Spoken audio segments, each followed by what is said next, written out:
Parlons de livres, une émission des éditions Épiphanie et du Centre de recherche pédagogique.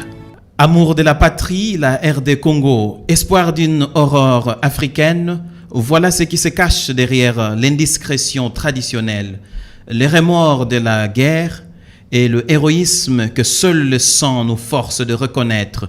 Sentiments mélangés que le professeur Ndayouel s'approprie dans son dernier ouvrage « Que viennent les temps de chenilles ». Chers auditeurs, bienvenue à notre émission, votre émission. Parlons des livres. Comme vous le devinez déjà, ce soir, nous recevons le professeur Isidore Ndayouel Nziem. C'est un historien congolais de renommée internationale.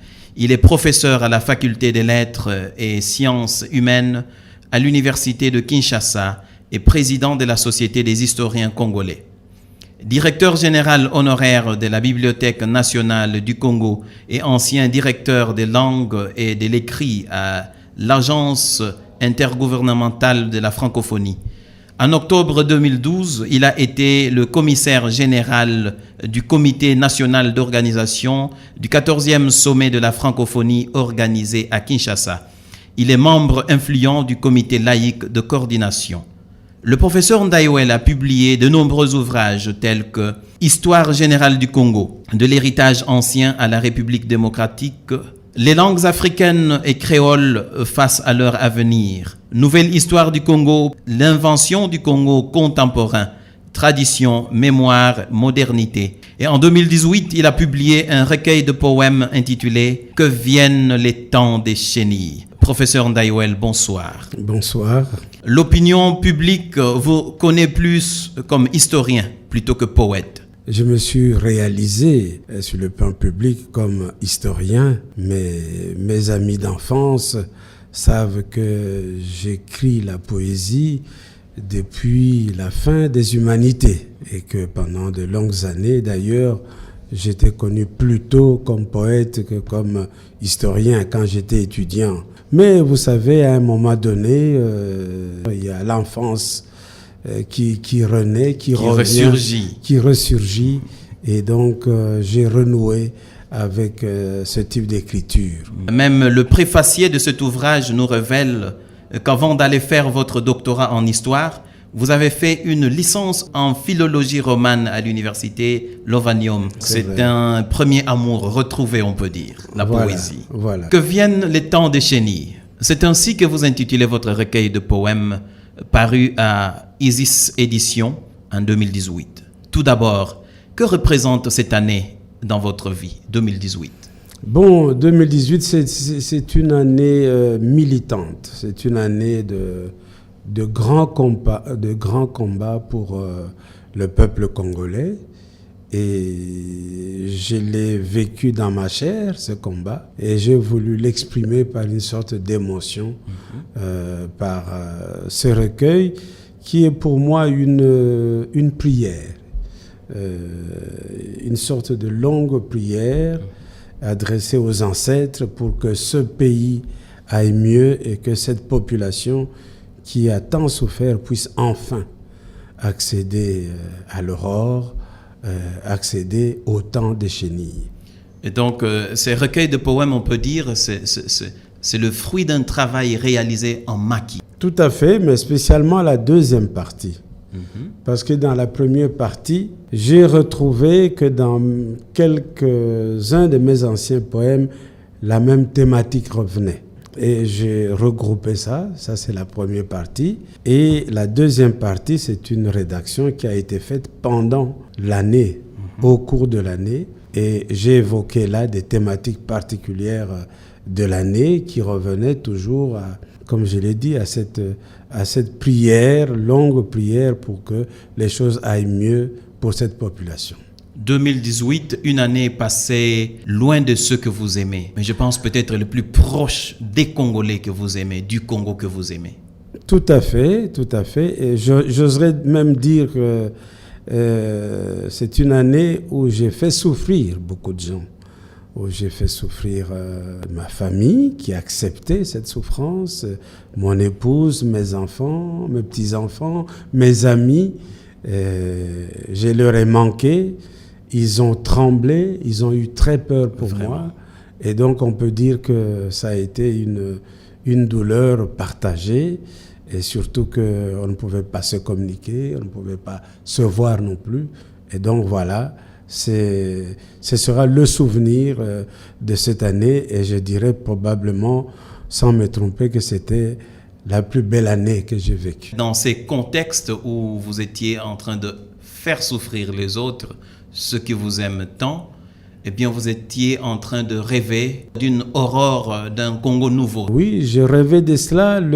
D'abord, j'ai choisi l'arrivée des chenilles parce que les chenilles est considéré comme étant un produit de cueillette, un produit consommable, un produit populaire. Et puis, dans mon enfance, dans le milieu rural, l'arrivée des chenilles était annoncée par, j'allais presque dire, une pluie de papillons. Donc pendant des semaines, on voyait des papillons, des papillons.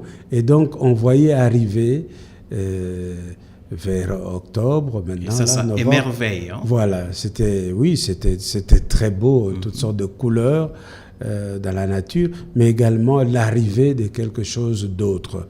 Donc c'était un peu l'arrivée de l'abondance, l'arrivée du bonheur, l'arrivée d'une période de cueillette, de grande cueillette pour la population. Je lis ici un résumé des éditions Isis. Les poèmes dans Que vienne le temps des chenilles esquissent un champ sémantique dont les dénominateurs sont amitié, hospitalité, tendresse, amour et fraternité. C'est donc dans le contexte de ces qualités-là, de ces atouts-là que vous voyez revenir le temps de la cueillette. La grande solidarité à l'interne du Congo, mais la solidarité internationale également sur le Congo. C'est cela qui a été exprimé dans ces quelques textes. À la page 42, il y a un poème intitulé « Fier de l'être ». Et ici, vous parlez de l'Afrique. Je m'imagine vous avez été formé en France comme historien, c'est là que vous avez fait votre doctorat en histoire, et vous avez bien œuvré dans certains organismes francophones et tout. Et l'Afrique, elle occupe quelle place dans votre cœur? Ben, l'Afrique, c'est le berceau de l'humanité. Et l'Afrique, c'est le commencement et la fin du monde. Et donc, il y a une très grande chance quand on est africain. D'abord, on vit une histoire douloureuse, certes, mais une histoire importante qui est le résumé de l'histoire mondiale. Et puis c'est en Afrique que se présentent les enjeux, les plus grands enjeux du monde moderne. Mais également, c'est en Afrique qu'on lit la préfiguration de demain. C'est pour ça que j'ai dit être africain est une chance. Et voilà pourquoi j'ai dit fier de l'être. On n'a pas besoin de se cacher, de regretter. Non, au contraire, c'est une chance et c'est une bénédiction d'être là et de vivre ce que nous vivons. Cette aurore d'un Congo nouveau, vous le voyez proche, loin? Comment le pressentez-vous? Ben, j'aurais voulu que cette aurore soit proche, très proche, très très proche. Mais je suis réaliste. Et je me rends compte qu'il n'est pas encore aussi proche que je l'aurais souhaité, que notre population l'aurait souhaité. Et voilà pourquoi nous devons multiplier les efforts. Chacun de nous doit apporter du sien pour que le pays aille mieux. On n'a pas à dire que voilà, nous sommes là pour... je suis là pour soutenir le chef de l'État, comme j'entends quelquefois. Non, c'est le travail de tout le monde. Chacun a sa part dans cet effort à réaliser ensemble parce que les problèmes sont multiformes. Les problèmes sont nombreux dans ce pays et sont diversifiés. Et puis aussi, nous avons affaire à une démographie qui est tout à fait galopante. Et il y a une accumulation de générations des jeunes qui se trouvent complètement désœuvrés. Alors on se demande par où on va commencer. Et quand on est enseignant, on le ressent d'autant mieux que quand on voit que les amphithéâtres, les auditoires ne conviennent plus. Et d'ailleurs, même au niveau de l'Église, on se rend compte que toutes les églises craquent. Il y a beaucoup plus de gens qu'il n'y a de places disponibles. Et donc, nous avons là un défi extrêmement important et grave. Un potentiel, mais aussi un défi. Un défi. Il faut donner du pain à tout ce monde, du pain et à boire à tout ce monde. Il faut donner du bonheur à chacun. Et il faut donner de la dignité à chacun. Et c'est une responsabilité énorme qui incombe à la génération qui est la nôtre. Pour que viennent les temps des chenilles, il faut d'abord une pluie de papillons. Et je m'imagine que si l'environnement est pollué, il y a risque que les papillons ne viennent pas. Et donc, il n'y aura pas de chenilles. Et vous venez d'être encore dans la rue. Vous étiez dans la rue le 21 octobre 2019. Et dans ce contexte-là, est-ce qu'on peut dire que vous n'êtes pas très sûr d'un environnement sain et que vous voulez l'assainir pour garantir que les papillons viendront et que les chenilles pourront s'en suivre? Oui, on peut présenter les choses sous cette forme-là. C'est-à-dire qu'il faut commencer par une forme de pédagogie. Et la marche n'est pas simplement le fait ponctuel d'une protestation qui a une signification profonde, parce qu'il y a des choses qui sont inadmissibles, mais c'est aussi une pédagogie pour que les gens retiennent et intériorisent le fait qu'ils ont droit, que c'est un droit. Ils ont droit au bonheur. Nous avons une constitution qui jusqu'ici n'était spécialement lue, commentée et voire même revue que sur un chapitre concernant les institutions. Le gouvernement, la présidence, les cours et tribunaux. Mais tous les chapitres qui précèdent, qui parlent des droits du peuple, n'est-ce pas, n'ont jamais été lus. C'est des choses qu'on écrive, on dirait pour faire plaisir à la communauté internationale. Voilà, c'est ce que vous vouliez. Non, nous n'avons pas oublié. Mais en réalité, personne ne s'attarde à ça. Mais au contraire, il faut s'attarder à ça, en sachant bien que tout ce qu'on fait doit converger vers le bonheur, parce que Dieu nous a tous créés pour être heureux sur terre. Et nous n'avons pas à imaginer que certains ont droit au bonheur et pas d'autres. Il n'y a de vrai bonheur que le bonheur partagé. Et donc voilà, c'est le sens d'une action comme celle-là, c'est pour que les gens apprennent à protester quand il faut le faire. Il faut avoir la culture. C'est toute une culture à acquérir. Une culture à acquérir. Et ne pas dire, au fait, eux, ils doivent être mieux, c'est la règle. Et que nous ne soyons pas bien, oui, c'est normal, ça ne peut être que comme ça, non. C'est une normalité anormale. Et il faut maintenant combattre cette anomalie pour aller vers quelque chose de plus juste pour le pays. Tout le monde, tout Congolais a droit au bonheur. Et c'est tant de bonheur que nous espérons.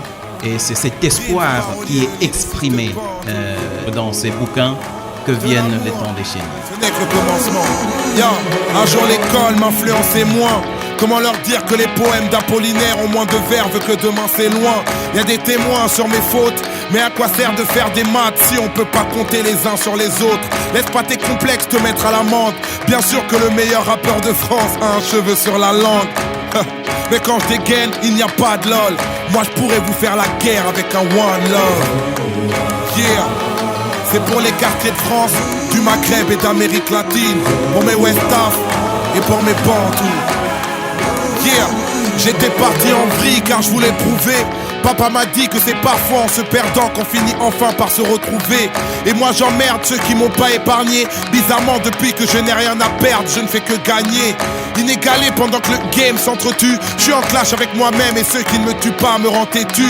Ne savais-tu qu'on les gêne donc ils nous enlèvent? Jette pour les têtes en l'air et jette un Y en l'air. Jette un Y en l'air. J'ai un Y en l'air. J'ai un Y en l'air, ma sœur. Et j'envie toute la foule en guest. J'ai la rime flow Winchester. C'est pour tous nos absents, les grands enfants et pour les gesteurs. Une dédicace au Congo, Africa dans mon logo. Mon public est magique, quand je m'agite il part en pogo. Y'a du feu dans mon karma, j'ai les yeux de la mama. Elle m'a dit oui tu peux mais bien avant Barack Obama. Un stylo dans le fusil, philo est dans le building. Prête à des fourrailles et qui peut grailler pour mailler musique. Mais dis-moi qui, je fais mon peur pendant que le temps s'écoule. L'avantage avec le buzz, même ceux qui ne t'aiment pas t'écoutent. Professeur, je vous propose un jeu. Sur chacun de ces bouts de papier est écrit au verso un mot ou un nom propre. Vous tirez un bout de papier au hasard et nous allons parler du mot que vous aurez pris. Politique, c'est le premier mot que vous tirez. La politique en RDC, elle va bien? Tout acteur historique, c'est-à-dire tout homme et toute femme, est politique, dans le sens où tout homme doit chercher à améliorer, n'est-ce pas, le fonctionnement de la société. C'est ça le politique. Mais il y a le politique dans le sens du politicien, qui est un élément fort discrédité d'ailleurs chez nous avec raison. Mais j'aimerais rappeler ce qui est fondamental. La carrière politique est un sacerdoce. La carrière politique est devenue une manière de gagner vite par des moyens inadmissibles, mais c'est surtout une manière de faire prévaloir ses intérêts privés, alors que ce n'est pas cela. L'engagement politique est un engagement, j'emploie un mot fort, sacerdotal d'une certaine manière, c'est-à-dire qu'on se met au service de la communauté. On se met au service de la communauté pour aider la communauté à se lever, à aller au-delà. Et donc le politicien doit aider la société à faire un bout de chemin dans son effort d'aller mieux, de se porter mieux.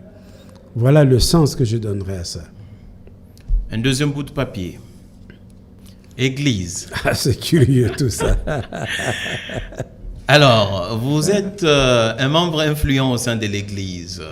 Bon, l'Église, qu'est-ce que je dirais? L'Église, c'est pour nous les laïcs, les lieux du ressourcement. Les lieux où on reprend, comme dirait Senghor, c'est la terre nourricière où n'est-ce pas, le danseur tape sur la terre pour pouvoir bondir, n'est-ce pas?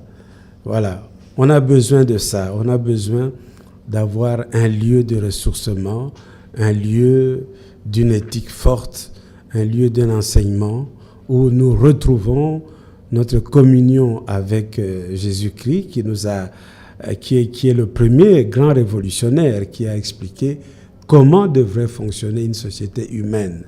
C'est là que nous retrouvons toutes les données.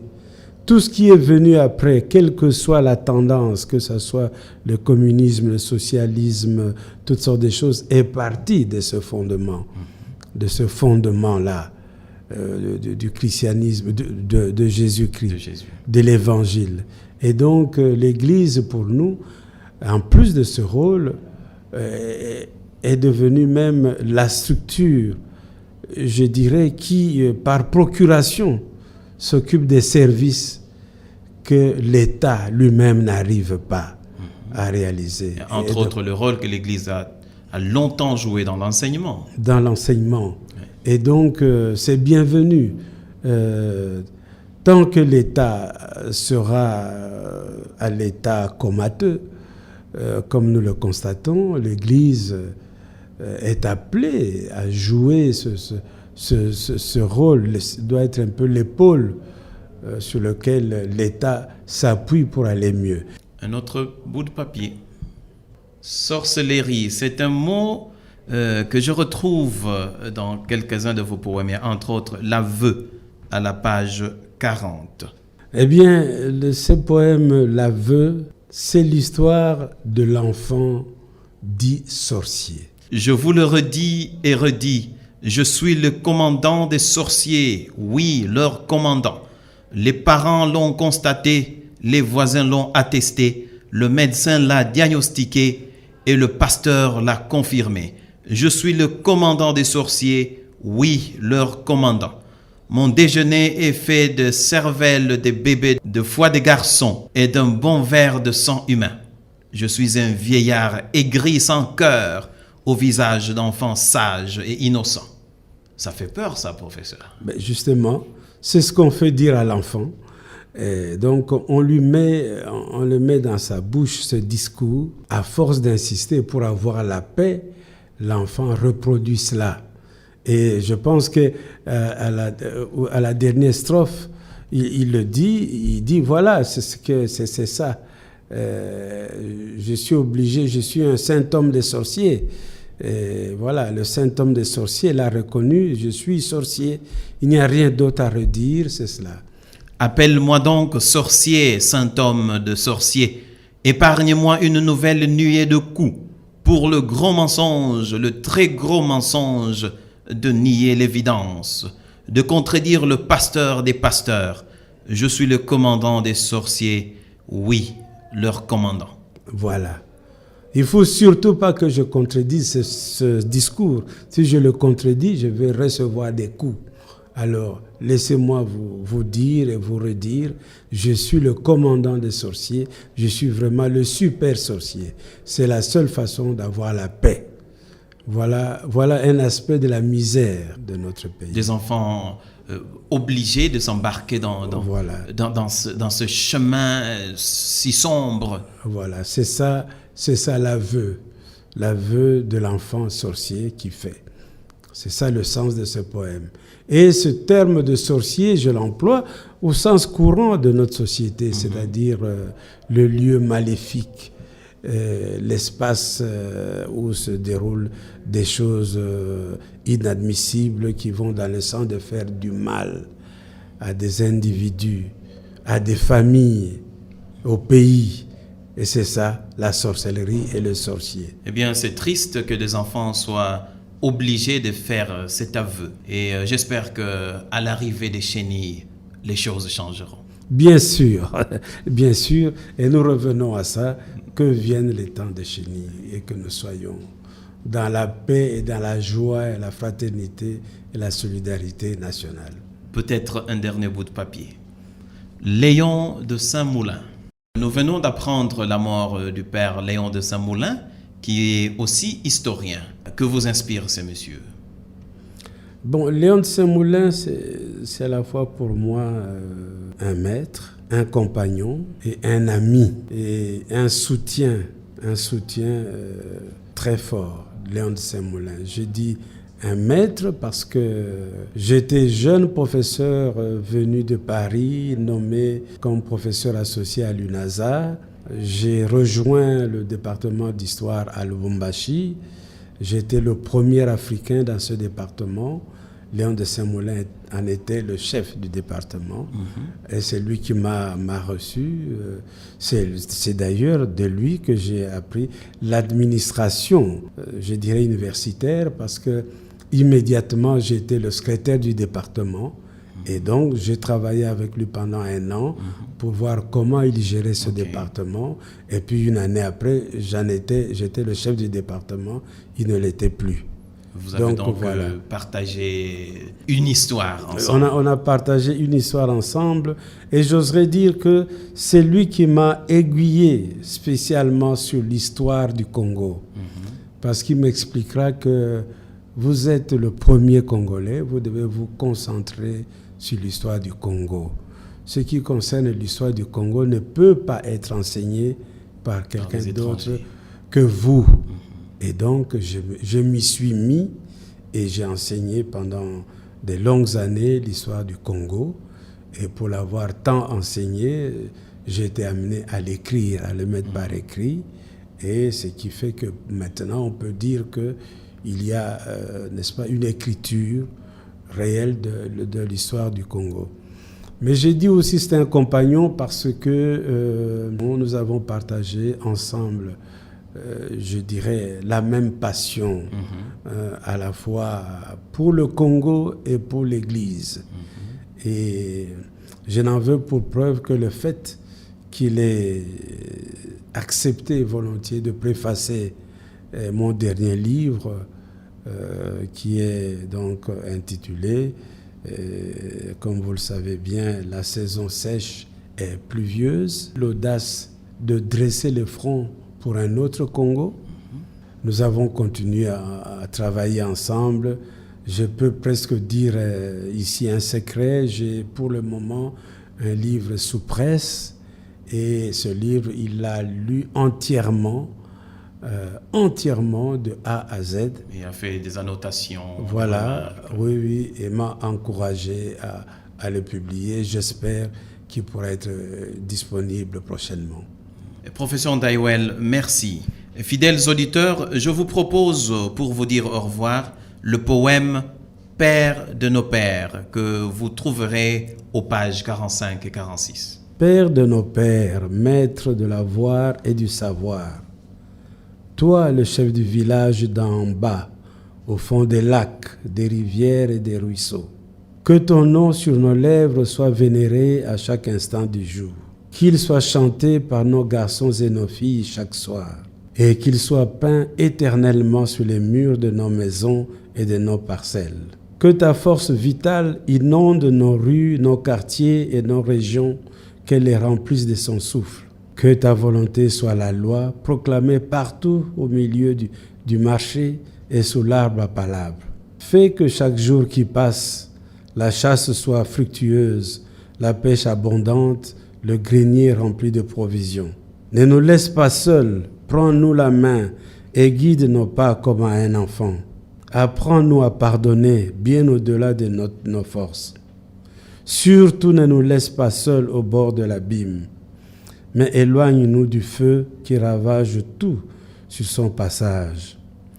Car tu es la force de la patience et du courage, la puissance de l'être qui se cache derrière le paraître, l'invisible qui donne vie au visible, la source de toute guérison mentale, physique et sociale. Ne nous fais pas honte, notable des notables, ancien des anciens.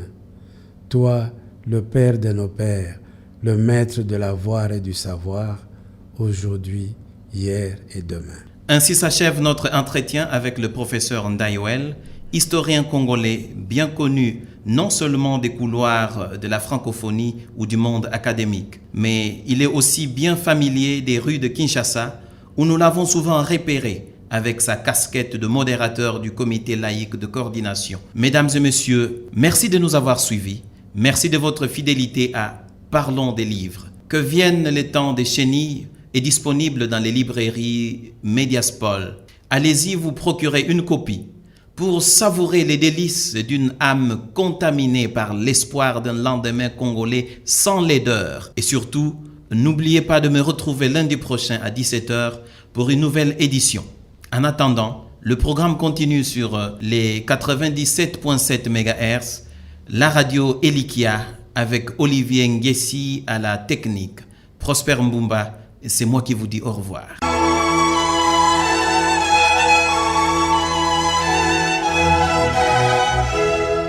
C'était Parlons des livres, une émission des éditions du Centre de recherche pédagogique et des éditions Épiphanie.